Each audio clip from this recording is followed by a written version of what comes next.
بسم اللہ الرحمن الرحیم۔ صرف 5 منٹ کا مدرسہ قرآن و حدیث کی روشنی میں 109واں دن 19 ربیع الثانی۔ نمبر 1، اسلامی تاریخ۔ حج کے موسم میں اسلام کی دعوت دینا۔ جب رسول اللہ صلی اللہ علیہ وسلم نے دیکھا کہ کفار قریش اسلام قبول کرنے کے بجائے برابر دشمنی پر تلے ہوئے ہیں، تو حضور صلی اللہ علیہ وسلم حج کے موسم کے انتظار میں رہنے لگے، اور جب حج کا موسم آ جاتا اور لوگ مختلف علاقوں سے مکہ آتے تو ایسے موقع پر رسول اللہ صلی اللہ علیہ وسلم بذات خود ان لوگوں کے پاس تشریف لے جاتے اور لوگوں کو ایک اللہ کی عبادت کرنے، بت پرستی سے توبہ کرنے اور حرام کاموں سے بچنے کی دعوت دیتے تھے۔ کفار قریش تمام لوگوں کے دلوں میں حضور صلی اللہ علیہ وسلم اور آپ کی دعوت کے متعلق نفرت ڈالنے کی خوب کوشش کرتے تھے۔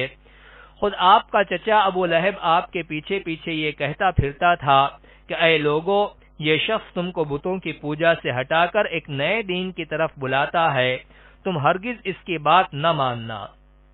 مگر رسول اللہ صلی اللہ علیہ وسلم تمام مصیبتوں اور ان کی مخالفتوں کو برداشت کرتے ہوئے اسلام کی دعوت لوگوں تک پہنچاتے رہے اور دین حق کی سچائی اور شرک و بت پرستی کی خرابی کو واضح کرتے رہے۔ بعض لوگ تو نرمی سے جواب دیتے، لیکن بعض لوگ بڑی سختی سے پیش آتے اور گستاخانہ باتیں کہتے تھے۔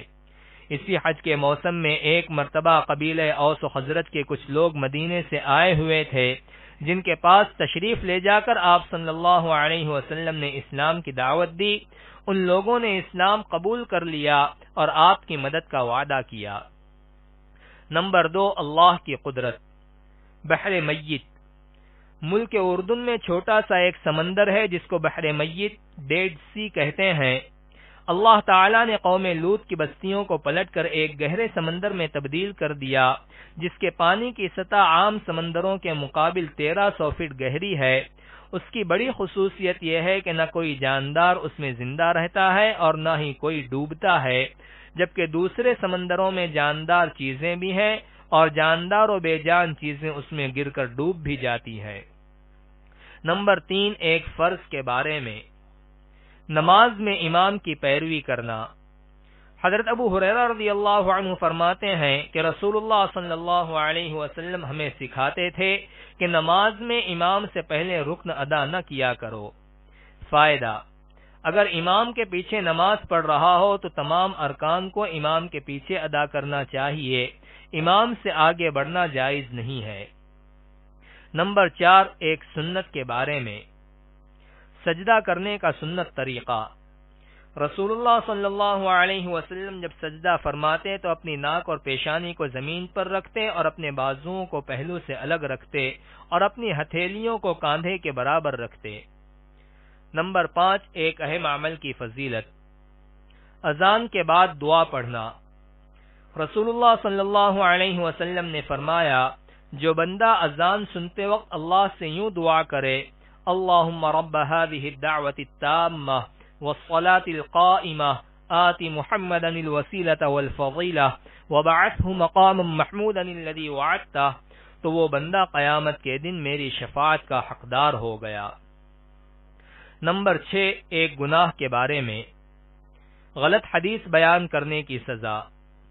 رسول اللہ صلی اللہ علیہ وسلم نے فرمایا، میری حدیث کو بیان کرنے میں احتیاط کرو اور وہی بیان کرو جس کا تمہیں یقینی علم ہو۔ جو شخص جان بوجھ کر میری طرف سے کوئی غلط بات بیان کرے وہ اپنا ٹھکانہ جہنم میں بنا لے۔ نمبر 7، دنیا کے بارے میں۔ تھوڑی سی روزی پر راضی رہنا۔ رسول اللہ صلی اللہ علیہ وسلم نے فرمایا، جو شخص اللہ تعالی سے تھوڑی روزی پر راضی رہے تو اللہ تعالی بھی اس کی طرف سے تھوڑے سے عمل پر راضی ہو جاتے ہیں۔ نمبر 8، آخرت کے بارے میں۔ جہنمیوں کا کھانا۔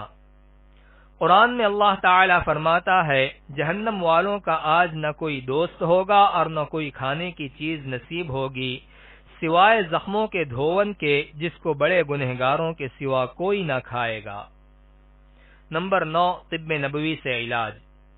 نمونیا کا علاج۔ رسول اللہ صلی اللہ علیہ وسلم نے نمونیا کے لیے ورس، قسط اور روغن زیتون پلانے کو مفید بتلایا ہے۔ فائدہ: ورس تل کے مانند ایک قسم کی گھاس ہے جس سے رنگائی کا کام لیا جاتا ہے، اور قسط ایک خوشبودار لکڑی ہے جس کو عود ہندی بھی کہتے ہیں۔ نمبر 10، قرآن کی نصیحت۔ قرآن میں اللہ تعالی فرماتا ہے، تم اللہ تعالی اور اس کے رسول کا حکم مانو اور حکم کی خلاف ورزی سے بچتے رہو، پھر اگر تم منہ موڑو گے اور نہیں مانو گے تو یقین جانو کہ ہمارے رسول کے ذمے تو صرف احکام کو صاف صاف پہنچا دینا ہے۔